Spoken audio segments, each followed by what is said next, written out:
Ulangan pasal 16 ayat 1-17. 3 hari raya utama. Ingatlah akan bulan Abib dan rayakanlah Paskah bagi Tuhan Allahmu. Sebab dalam bulan Abib itulah Tuhan Allahmu membawa engkau keluar dari Mesir pada waktu malam. Maka engkau harus menyembelih kambing domba dan lembu sapi sebagai korban Paskah bagi Tuhan Allahmu di tempat yang akan dipilih Tuhan untuk membuat namanya diam di sana. Janganlah engkau makan sesuatu yang beragi besertanya.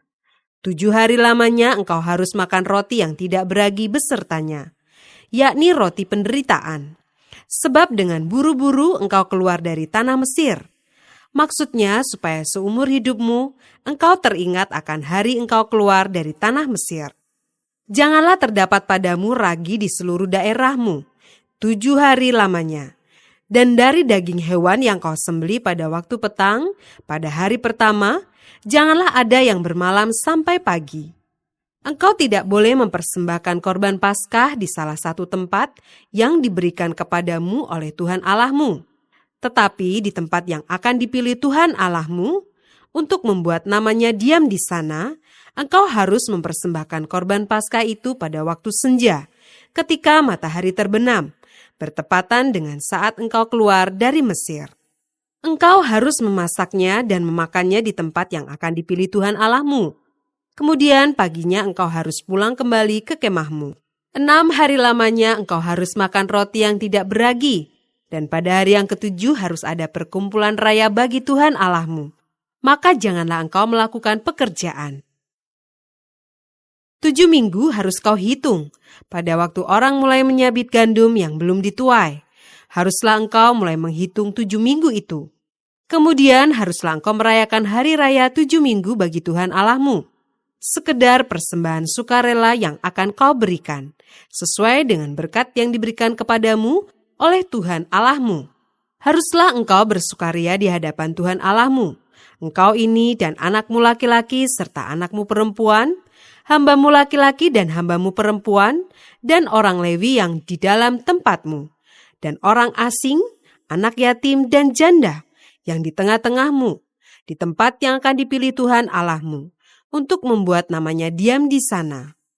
Haruslah kau ingat bahwa engkau pun dahulu budak di Mesir, dan haruslah engkau melakukan ketetapan ini dengan setia. Hari raya pondok daun haruslah kau rayakan 7 hari lamanya. Apabila engkau selesai mengumpulkan hasil tempat pengirikanmu dan tempat pemerasanmu, haruslah engkau bersukaria pada hari rayamu itu. Engkau ini dan anakmu laki-laki serta anakmu perempuan, hambamu laki-laki dan hambamu perempuan, dan orang Lewi, orang asing, anak yatim dan janda yang di dalam tempatmu. 7 hari lamanya harus engkau mengadakan perayaan bagi Tuhan Allahmu di tempat yang akan dipilih Tuhan. Sebab Tuhan Allahmu akan memberkati engkau dalam segala hasil tanahmu dan dalam segala usahamu, sehingga engkau dapat bersukaria dengan sungguh-sungguh. 3 kali setahun, setiap orang laki-laki di antaramu harus menghadap hadirat Tuhan Allahmu ke tempat yang akan dipilihnya, yakni pada hari raya roti tidak beragi, pada hari raya 7 minggu, dan pada hari raya pondok daun. Janganlah ia menghadap hadirat Tuhan dengan tangan hampa, tetapi masing-masing dengan sekedar persembahan, sesuai dengan berkat yang diberikan kepadamu oleh Tuhan Allahmu. Ayat 18-20. Pengadilan yang adil. Hakim-hakim dan petugas-petugas haruslah kau angkat di segala tempat yang diberikan Tuhan Allahmu kepadamu, menurut suku-sukumu. Mereka harus menghakimi bangsa itu dengan pengadilan yang adil. Janganlah memutarbalikkan keadilan, janganlah memandang bulu, dan janganlah menerima suap. Sebab suap membuat buta mata orang-orang bijaksana dan memutarbalikkan perkataan orang-orang yang benar. Semata-mata keadilan, itulah yang harus kau kejar, supaya engkau hidup dan memiliki negeri yang diberikan kepadamu oleh Tuhan Allahmu.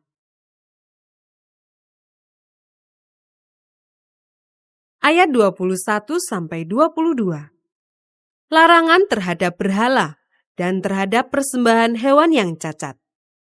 Janganlah engkau menanam sesuatu pohon sebagai tiang berhala di samping mezbah Tuhan Allahmu, mezbah yang akan kau buat bagimu. Janganlah juga kau dirikan bagimu tugu berhala yang dibenci oleh Tuhan Allahmu. Ulangan pasal 17 ayat 1. Janganlah engkau mempersembahkan bagi Tuhan Allahmu lembu atau domba yang ada cacatnya, atau sesuatu yang buruk, sebab yang demikian adalah kekejian bagi Tuhan Allahmu. Ayat 2-7. Hukuman mati untuk penyembah berhala. Apabila di tengah-tengahmu di salah satu tempatmu yang diberikan kepadamu oleh Tuhan Allahmu, ada terdapat seorang laki-laki atau perempuan yang melakukan apa yang jahat di mata Tuhan Allahmu, dengan melangkahi perjanjiannya, dan yang pergi beribadah kepada Allah lain, dan sujud menyembah kepadanya, atau kepada matahari atau bulan, atau segenap tentara langit, hal yang telah kularang itu. Dan apabila hal itu diberitahukan atau terdengar kepadamu, maka engkau harus memeriksanya baik-baik. Jikalau ternyata benar dan sudah pasti bahwa kekejian itu dilakukan di antara orang Israel, maka engkau harus membawa laki-laki atau perempuan yang telah melakukan perbuatan jahat itu keluar ke pintu gerbang. Kemudian laki-laki atau perempuan itu harus kau lempari dengan batu sampai mati. Atas keterangan 2 atau 3 orang saksi, haruslah mati dibunuh orang yang dihukum mati. Atas keterangan 1 orang saksi saja, janganlah ia dihukum mati. Saksi-saksi itulah yang pertama-tama menggerakkan tangan mereka untuk membunuh dia, kemudian seluruh rakyat. Demikianlah harus kau hapuskan yang jahat itu dari tengah-tengahmu. Ayat 8-13. Pengadilan tertinggi. Apabila sesuatu perkara terlalu sukar bagimu untuk diputuskan, misalnya bunuh-membunuh, tuntut-menuntut, atau luka-melukai, perkara pendakwaan di dalam tempatmu, maka haruslah engkau pergi menghadap ke tempat yang akan dipilih Tuhan Allahmu. Haruslah engkau pergi kepada imam-imam orang Lewi dan kepada hakim yang ada pada waktu itu dan meminta putusan. Mereka akan memberitahukan kepadamu keputusan hakim. Dan engkau harus berbuat menurut keputusan yang diberitahukan mereka kepadamu dari tempat yang akan dipilih Tuhan. Engkau harus melakukan dengan setia segala yang ditunjukkan mereka kepadamu. Menurut petunjuk yang diberikan mereka kepadamu, dan menurut keputusan yang dikatakan mereka kepadamu, haruslah engkau berbuat. Janganlah engkau menyimpang ke kanan atau ke kiri dari keputusan yang diberitahukan mereka kepadamu. Orang yang berlaku terlalu berani dengan tidak mendengarkan perkataan imam yang berdiri di sana sebagai pelayan Tuhan Allahmu, ataupun perkataan hakim, maka orang itu harus mati. Demikianlah harus kau hapuskan yang jahat itu dari antara orang Israel. Maka seluruh bangsa itu akan mendengar dan menjadi takut dan tidak lagi berlaku terlalu berani. Ayat 14-20. Hukum tentang raja. Apabila engkau telah masuk ke negeri yang diberikan kepadamu oleh Tuhan Allahmu dan telah mendudukinya dan diam di sana, kemudian engkau berkata, "Aku mau mengangkat raja atasku, seperti segala bangsa yang di sekelilingku." Maka hanyalah raja yang dipilih Tuhan Allahmu yang harus kau angkat atasmu. Dari tengah-tengah saudara-saudaramu, haruslah engkau mengangkat seorang raja atasmu. Seorang asing yang bukan saudaramu, tidaklah boleh kau angkat atasmu. Hanya, janganlah ia memelihara banyak kuda, dan janganlah ia mengembalikan bangsa ini ke Mesir untuk mendapat banyak kuda, sebab Tuhan telah berfirman kepadamu, janganlah sekali-kali kamu kembali melalui jalan ini lagi. Juga janganlah ia mempunyai banyak istri, supaya hatinya jangan menyimpang. Emas dan perak pun janganlah ia kumpulkan terlalu banyak. Apabila ia duduk di atas tahta kerajaan, maka haruslah ia menyuruh menulis baginya salinan hukum ini menurut kitab yang ada pada imam-imam orang Lewi. Itulah yang harus ada di sampingnya. Dan haruslah ia membacanya seumur hidupnya untuk belajar takut akan Tuhan Allahnya, dengan berpegang pada segala isi hukum dan ketetapan ini untuk dilakukannya, supaya jangan ia tinggi hati terhadap saudara-saudaranya, supaya jangan ia menyimpang dari perintah itu ke kanan atau ke kiri, agar lama ia memerintah, ia dan anak-anaknya di tengah-tengah orang Israel. Ulangan pasal 18 ayat 1-8. Penghasilan imam dan orang Lewi. Imam-imam orang Lewi, seluruh suku Lewi, janganlah mendapat bagian milik pusaka bersama-sama orang Israel dari korban api-apian kepada Tuhan, dan apa yang menjadi miliknya harus mereka mendapat rezeki. Janganlah ia mempunyai milik pusaka di tengah-tengah saudara-saudaranya. Tuhanlah milik pusakanya, seperti yang dijanjikannya kepadanya.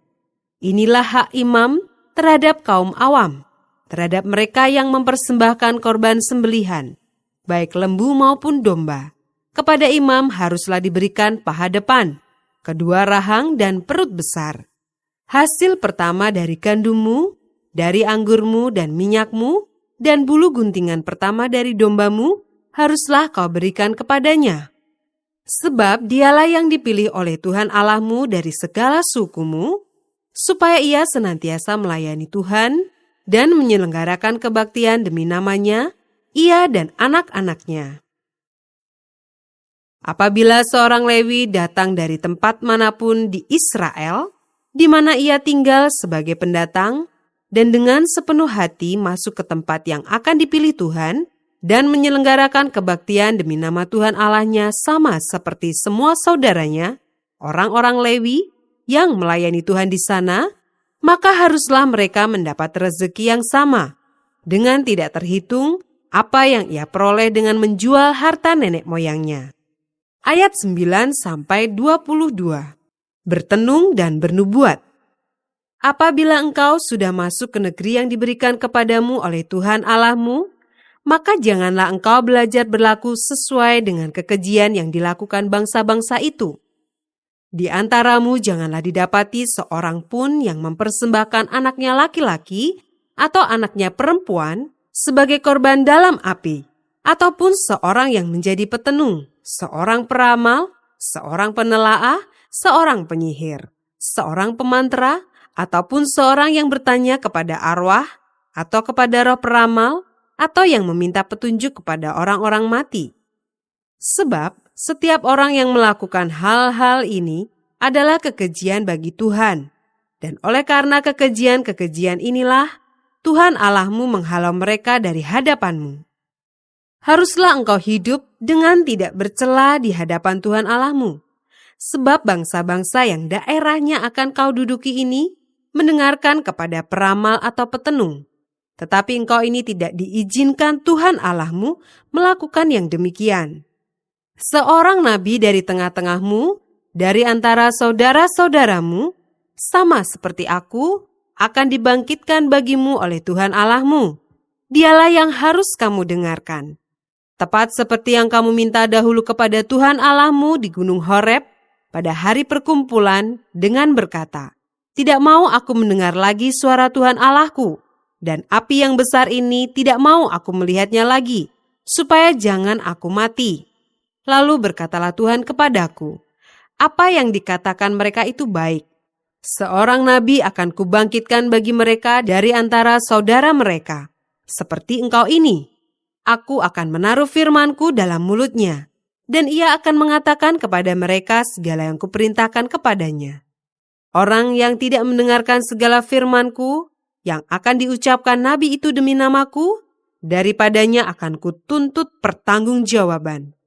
Tetapi seorang nabi yang terlalu berani untuk mengucapkan demi namaku perkataan yang tidak kuperintahkan untuk dikatakan olehnya, atau yang berkata demi nama Allah lain, nabi itu harus mati. Jika sekiranya kamu berkata dalam hatimu, bagaimanakah kami mengetahui perkataan yang tidak difirmankan Tuhan? Apabila seorang nabi berkata demi nama Tuhan, dan perkataannya itu tidak terjadi dan tidak sampai, maka itulah perkataan yang tidak difirmankan Tuhan. Dengan terlalu berani, nabi itu telah mengatakannya, maka janganlah gentar kepadanya.